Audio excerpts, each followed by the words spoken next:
Assalamualaikum warahmatullahi wabarakatuh. Perkenalkan, nama saya Zahira bersama rekan-rekan saya, ada Stefani dan Runi. Jadi, pada kesempatan kali ini kita akan mempresentasikan materi mengenai, perpajakan atas berbagai jenis penghasilan dalam P3B. Boleh langsung ke slide 3 aja, slide yang overview.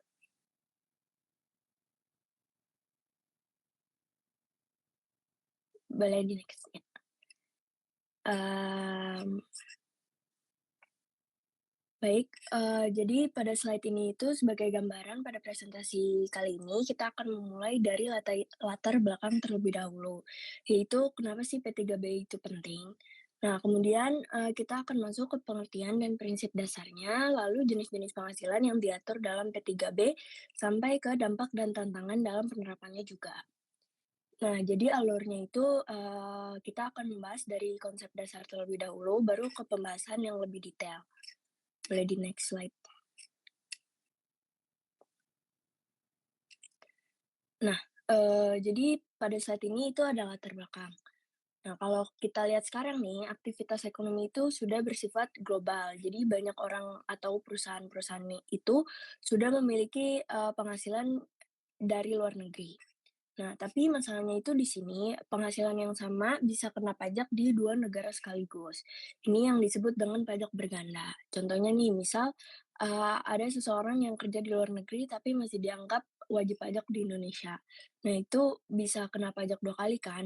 Nah, oleh karena itu dibuatlah P3B ini supaya ada pembagian yang jelas. Jadi pajaknya itu tidak memberatkan dan tetap adil. Boleh di next slide? Nah, selanjutnya pada slide ini itu kita bakalan fokus, ke beberapa jenis penghasilan di dalam P3B. Nah, jadi pembahasannya ini bakalan fokus ke jenis-jenis penghasilan dalam P3B, yaitu dari pekerjaan, harta, modal, dan penghasilan lainnya. Nah, selain itu juga kita akan membahas bagaimana aturan pemajakannya, konsep dasarnya, serta dampak dari penerapan P3B itu sendiri. Boleh di next slide?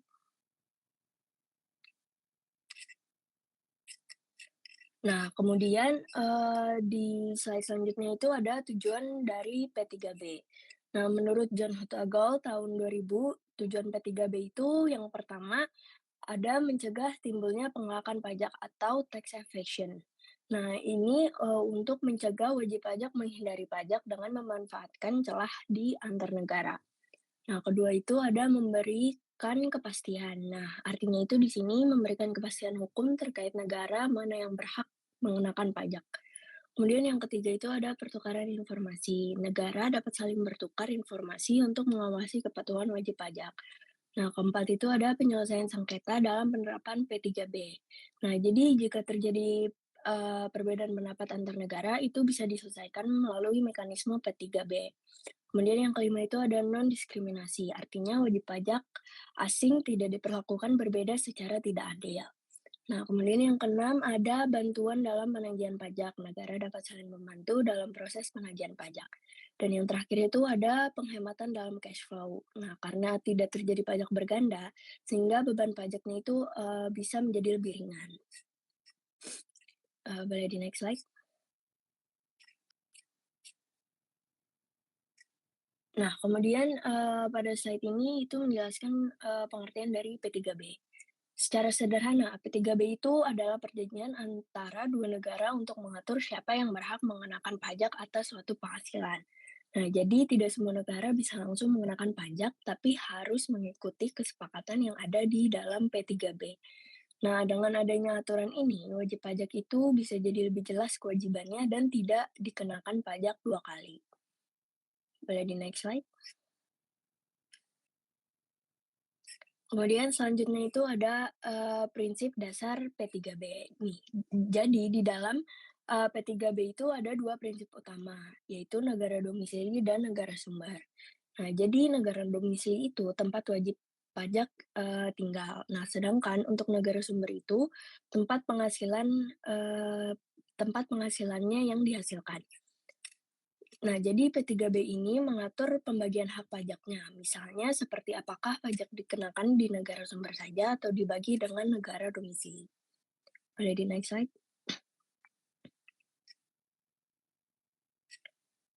Selanjutnya di sini membahas tentang, pajak berganda internasional.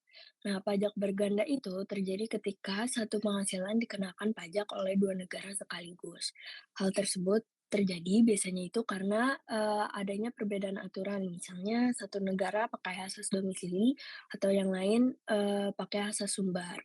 Nah, dampaknya itu juga, tentunya akan merugikan wajib pajak, karena beban pajaknya itu menjadi lebih besar, dan ini juga bisa menghambat investasi. Nah, oleh sebab itu, makanya P3B itu hadir sebagai solusi untuk menghindari masalah-masalah tersebut.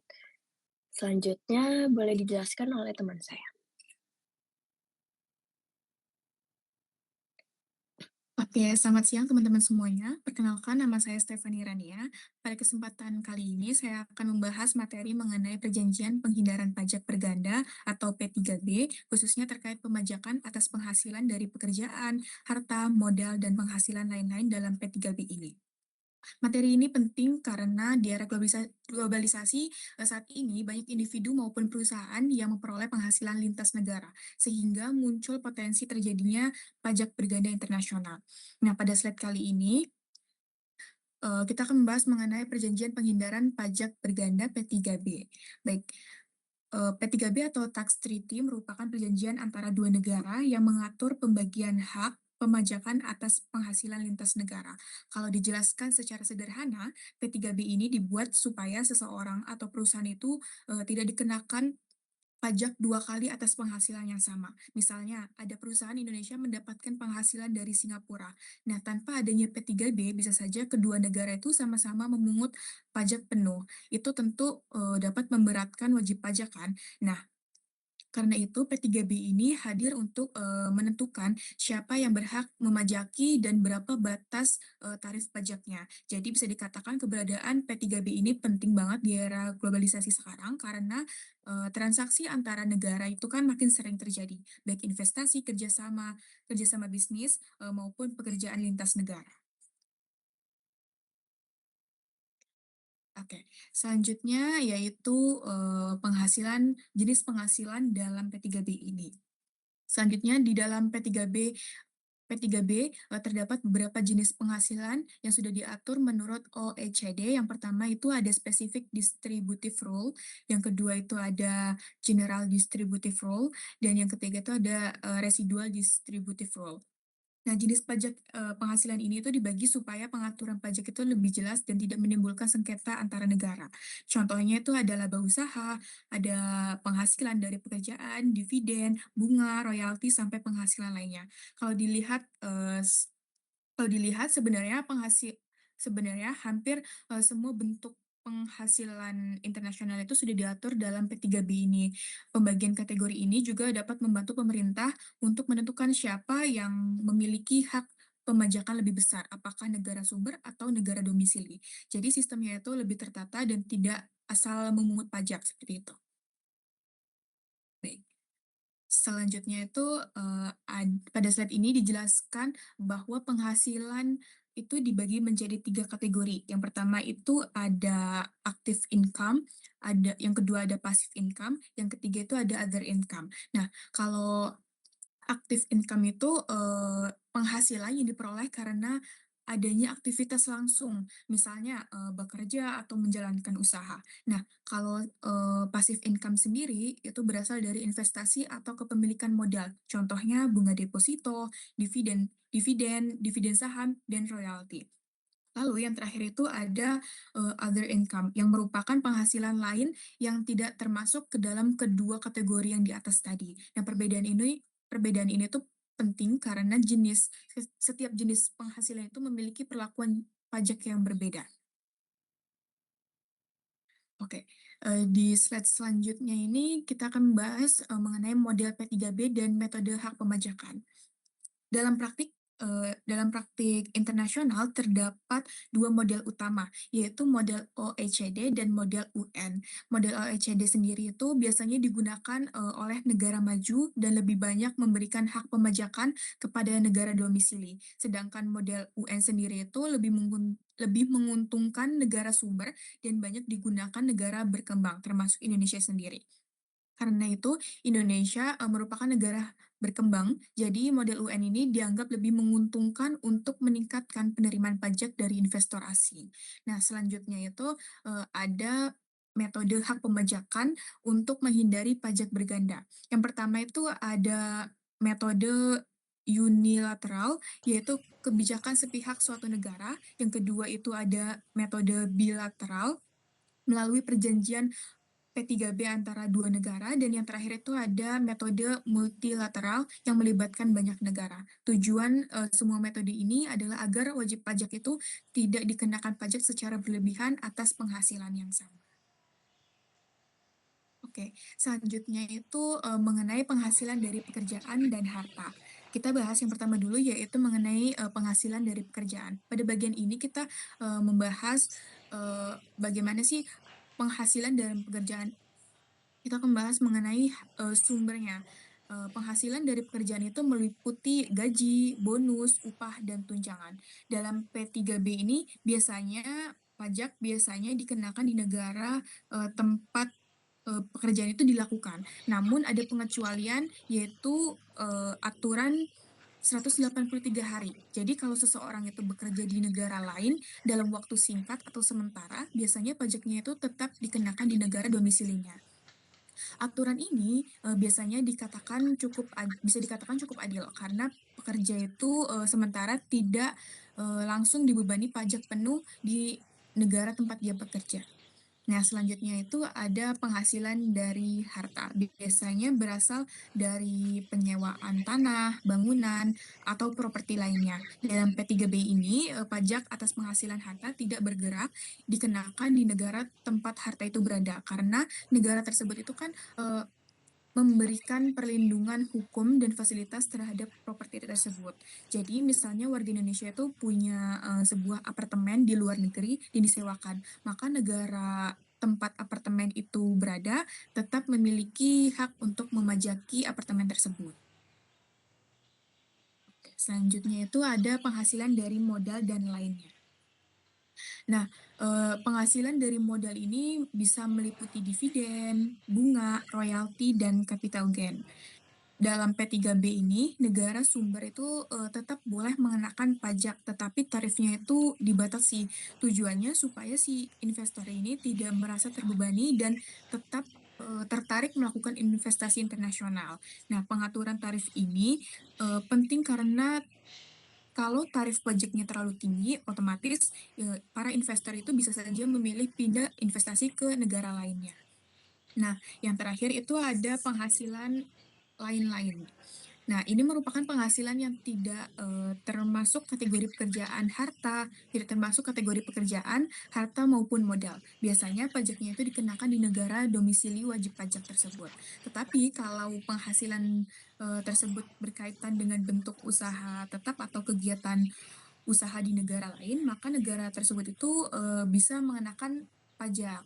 Kategori ini tuh bisa ini dibuat supaya semua jenis penghasilan itu tetap memiliki dasar peraturan dan tidak ada celah yang tidak diatur dalam P3B ini.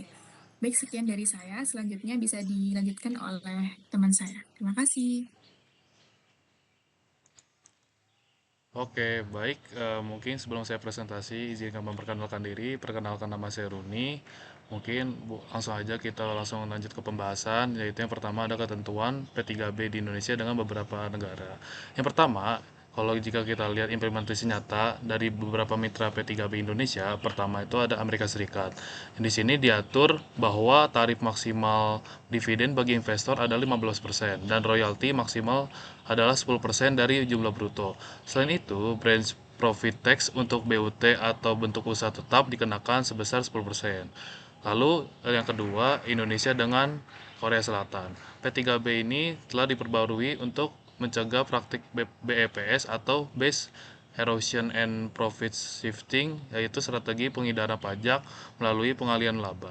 Yang fokus utamanya sendiri adalah pengaturan khusus mengenai BUT dan penegasan bahwa pajak pekerjaan dikenakan di negara tempat kerja yang dilakukan kecuali memenuhi syarat pengecualian aturan 183 hari. Boleh next. Untuk selanjutnya ada yang ketiga itu ada ke negara paling dekat kita, yaitu Singapura, yang yaitu perjanjian yang terbaru mulai efektif per 1 Januari 2022. Dan perubahan signifikan terjadi pada penurunan base profit tax dari 15% menjadi 10%, serta tarif royalti yang diturunkan menjadi 10% hingga 8%. Dan mengingat Singapura adalah salah satu investor terbesar di Indonesia, penyesuaian ini sangat strategis. Lalu yang keempat ada Indonesia dengan Malaysia. Yang tarif maksimal sendiri, pajak dividen ditetapkan sebesar 10% dan juga begitu pula dengan royalti dan bunga. Mengenai penghasilan dari pekerjaan, pajak akan dikenakan di negara tempat bekerja jika pekerja tersebut berada di sana dan melebihi batas waktu tertentu yang telah disepakati. Boleh next. Nah, untuk selanjutnya kita akan membahas dampak P3B. Nah, apa sih dampaknya dari penerapan P3B ini? Kalau dari secara ekonomi, P3B berfungsi sebagai stimulus untuk meningkatkan investasi asing masuk ke Indonesia. Dan juga P3B juga memberikan kepastian hukum dan perlindungan bagi investor agar mereka tidak terkena pajak berganda yang memberatkan.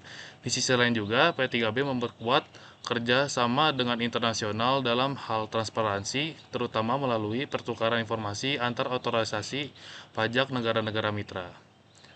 Dan boleh next. Nah, kalau jika tadi kita sudah membahas dampak, ini ada tantangan. Nah, tantangannya sendiri itu adalah salah satu isu yang paling sering muncul, yaitu treaty shopping, yang dimana wajib pajak yang sebenarnya tidak berhak mencoba memanfaatkan fasilitas P3B ini untuk mendapatkan tarif pajak rendah. Selain itu, perbedaan interpretasi pasal-pasal perjanjian antar negara seringkali memicu sengketa. Tantangan baru yang saat ini kita hadapi, yaitu bagaimana mengatur pemajakan di era ekonomi digital yang tidak lagi memerlukan kehadiran fisik di suatu negara. Dan boleh next. Baik, mungkin langsung ke betul ke studi kasus. Yang studi kasus sendiri untuk soalnya itu, PT Digital yang berdomisili di Indonesia menerima penghasilan royalti dari perusahaan Singapura sebesar 800 juta atas penggunaan software pada tahun 2025. Berdasarkan ketentuan pajak domestik Singapura, royalti dikenakan pajak sebesar 15%.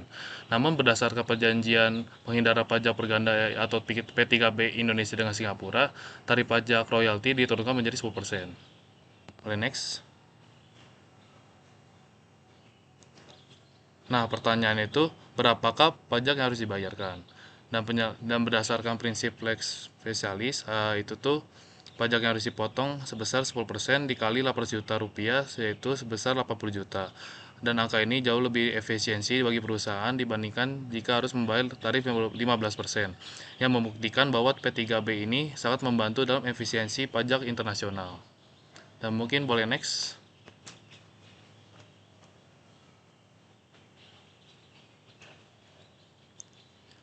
Nah, untuk di slide yang terakhir kita ada kesimpulan. Sebagai penutup, dapat kita simpulkan bahwa P3B ini merupakan instrumen vital dalam perpajakan internasional. Dan P3B ini bukan hanya tentang menghindari pajak berganda, tetapi juga tentang pembagian hak pemajakan yang adil antar negara. Dan kita telah melihat bahwa setiap jenis penghasilan, baik itu dari pekerjaan, harta maupun modal, memiliki perlakuan yang spesifik sesuai karakteristiknya.